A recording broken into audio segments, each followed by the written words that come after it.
Every language spoken in Europe today, including Spanish, French, Italian, German, English, Russian, and Greek, descends from a single common ancestor.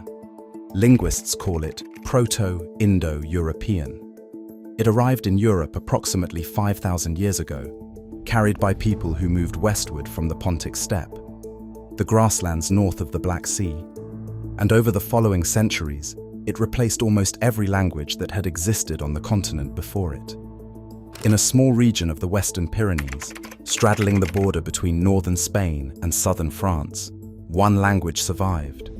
It has no relationship to any other language on Earth, no shared grammar, no shared vocabulary, no linguistic cousin anywhere in the known world, living or dead.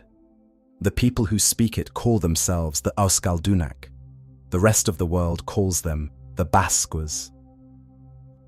Linguists have been trying to connect the Basque language, Euskara, to other language families for 200 years. They have proposed connections to Caucasian languages, to ancient Iberian, to North African languages, to the extinct languages of the Canary Islands. Every hypothesis has been tested and rejected. Euskara stands alone. It is the oldest language currently spoken in Europe, and it predates not just the Indo-European family, but every documented linguistic tradition on the continent. Some of its root words may go back 10,000 years or more, to a time before agriculture reached Western Europe, when the people speaking it lived as hunter-gatherers in a world that has since been completely overwritten. The conventional explanation for Basque uniqueness was always geographic. The Pyrenees Mountains, the argument went, created a natural barrier that protected the Basque people from the waves of migration, invasion, and cultural absorption that transformed the rest of Europe. They were isolated. Isolation preserved their language and their genetics. The explanation was tidy, plausible, and taught in every European history course that bothered to mention the Basques at all. Ancient DNA dismantled it. To understand what the DNA found, it helps to understand what Europe actually looked like before the world most people are familiar with. Modern Europeans are not a single population. They are the product of three separate waves of people, layered on top of each other over tens of thousands of years. The first layer is the oldest, Western hunter-gatherers, anatomically modern humans who arrived in Europe from Africa and the Middle East more than 40,000 years ago, and who lived as nomadic hunters and foragers through the ice ages. The second layer arrived around 8,000 years ago, early farmers from Anatolia, in what is now Turkey, who brought agriculture into Europe and gradually displaced or absorbed the hunter-gatherer populations.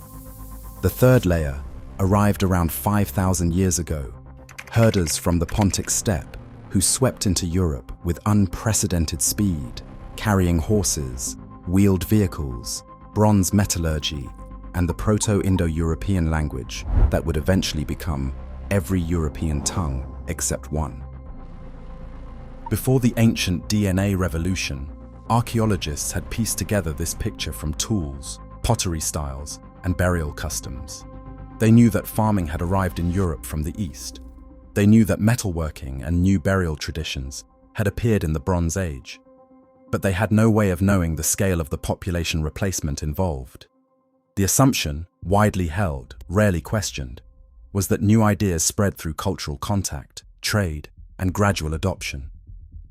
That existing populations learned new technologies from neighbors and absorbed new languages through prestige and commerce. The DNA revealed something fundamentally different. Ideas can spread without people moving. What happened in Bronze Age Europe was not the spread of ideas. It was the movement of people on a scale that transformed the continent's genetic composition within centuries. Most modern Europeans carry DNA from all three of these groups. A typical Spaniard today is roughly 30% steppe ancestry, 50% Anatolian farmer ancestry, and 20% Western hunter-gatherer ancestry. The precise ratios vary by region and population. The Basques sit at one extreme of this spectrum in a way that no other European population approaches. Basques carry approximately 11 to 12% steppe ancestry. The European average is closer to 50%. In some northern and eastern European populations, it exceeds 70%. The Basques are not simply less affected by the steppe migration than their neighbors. They are in a different category entirely. For practical purposes, they missed it almost completely. To put the Basque steppe ancestry figure in context, the populations geographically closest to the Basques, the Spanish and French populations of the surrounding regions, carry between 30 and 45% steppe ancestry. The Basques, at 11 to 12%, are not slightly different from their neighbors. They are in a fundamentally different genetic category. If the steppe migration were a flood that swept across Europe, most populations were inundated. The Basques were standing on high ground. Ancient DNA studies that established this were published in a series of papers beginning around 2015, with major contributions from the Max Planck Institute for Evolutionary Anthropology and Harvard's Reich Lab, among others. What they revealed was that the Basque genetic profile was essentially fixed by the late Neolithic period, roughly 5,000 years ago, and has barely changed since. The mountains did not protect the Basques from outsiders. Something else did. And the something else turns out to be far more significant and far more disturbing than a geographic explanation can account for. The third wave of migration into Europe, the steppe people, and the Indo-European speakers, left a genetic mark on the continent that has few parallels in human prehistory. Across most of Europe, the arrival of steppe populations correlates with a near-complete replacement of the Y chromosome lineages that had been present since the Neolithic. The Y chromosome is the paternal line.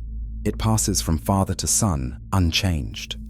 When researchers analyzed ancient DNA from pre-steppe European populations and compared it to post-steppe populations, they found that in many regions, up to 90% of the male lineages present before the migration had disappeared within a few centuries.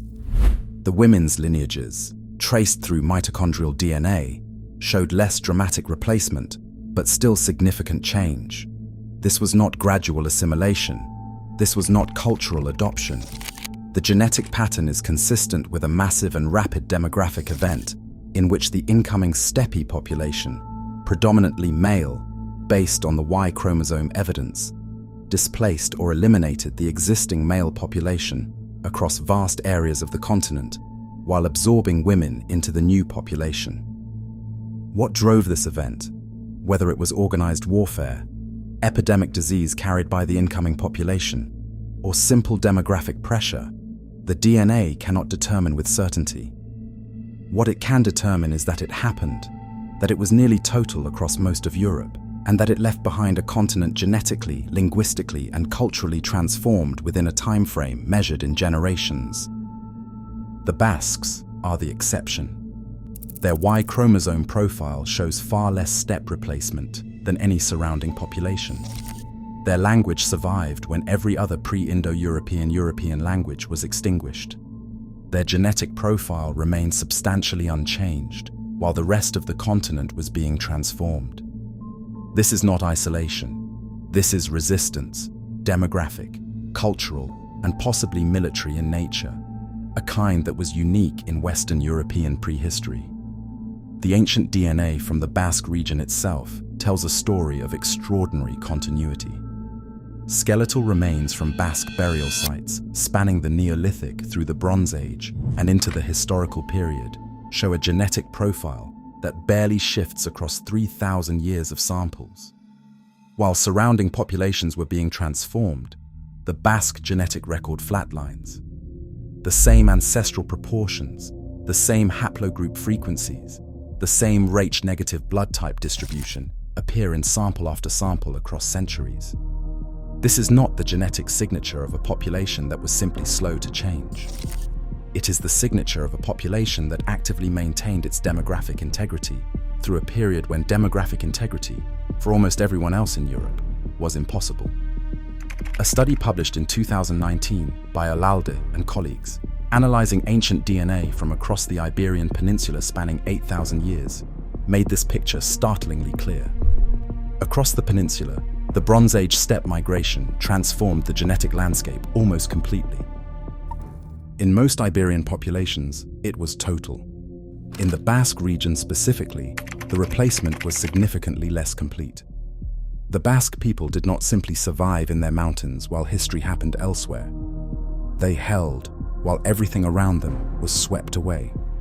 The survival of the Basque language is explained directly by this genetic evidence. Languages disappear when the populations that speak them are replaced or reduced below the threshold of cultural transmission. Every other pre-Indo-European language in Europe vanished because the populations speaking them were genetically swamped. Basque survived because the Basque people survived in sufficient numbers to keep passing it from parent to child, generation after generation, for 5,000 years, since the event that silenced everything else. The language and the DNA are telling the same story. It is a story of a people who should, by any statistical measure, no longer exist, and do. The implications of the language survival extend further than most discussions of Basque culture acknowledge. Language is not simply a communication system. It is the primary vehicle through which a culture transmits its understanding of the world, its mythology, its cosmology, its accumulated knowledge about plants, animals, seasons, and the behavior of the natural world. When a language dies, that accumulated knowledge dies with it, regardless of what gets recorded or translated. The pre-Indo-European languages of Europe carried within them the intellectual inheritance of populations that had lived in Western Europe for thousands of years before the steppe migration arrived. Every one of those languages disappeared. The knowledge they carried disappeared with them, except in Basque, where the transmission was never broken. Some Basque root words and grammatical structures have no plausible origin in the last 5,000 years. Linguists have identified elements of Euskara that may preserve traces of the hunter-gatherer languages spoken in Western Europe before agriculture arrived, before the Neolithic farmers, before the steppe herders, before any of the transformations that created the modern world. This cannot be confirmed. The records do not exist. But the genetic evidence makes the hypothesis credible in a way it was not before ancient DNA established just how continuous and unbroken the Basque population has actually been. There is one more piece of genetic evidence that had been noticed long before ancient DNA analysis made the full picture visible.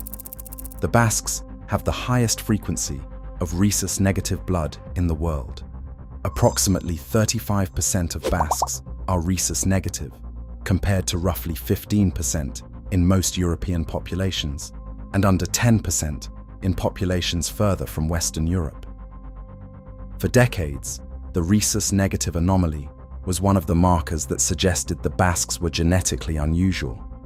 Some researchers proposed it was evidence of ancient admixture from unknown populations. Others treated it as a neutral drift variation. Ancient DNA confirmed what it actually is, a genuine relic frequency preserved from the pre-Bronze Age Western European population, a frequency that the steppe migration diluted everywhere else and left concentrated in the one population that resisted the dilution. What this means, taken together, is something that European history has largely avoided stating plainly. The Basques are not a curious anomaly. They are not simply an isolated mountain people who kept to themselves while the world changed around them. They are the last living remnant of the people who inhabited Western Europe before the Bronze Age transformation that created the modern European world. Their genetics, their language, their blood type, everything about them is a window into a population that, everywhere else on the continent, was replaced so thoroughly that almost nothing of them remains, except what the Basques preserved by not being replaced. Standing in a Basque village in the Western Pyrenees today, looking at faces that carry the Western hunter-gatherer and early Neolithic genetic legacy of a world that was largely erased 5,000 years ago, you are not simply looking at a regional population that happened to maintain unusual traditions. You are looking at the closest living approximation of what all Western Europeans looked like before history, as we understand it, began. The rest of Europe forgot that world because the people who remembered it were replaced. The Basques did not forget because the Basques were not replaced. They are the record, the last page of a document that was destroyed almost everywhere else. And they are still there. If you want more history that DNA is rewriting, subscribe to The Lost Blueprint. New discoveries every day.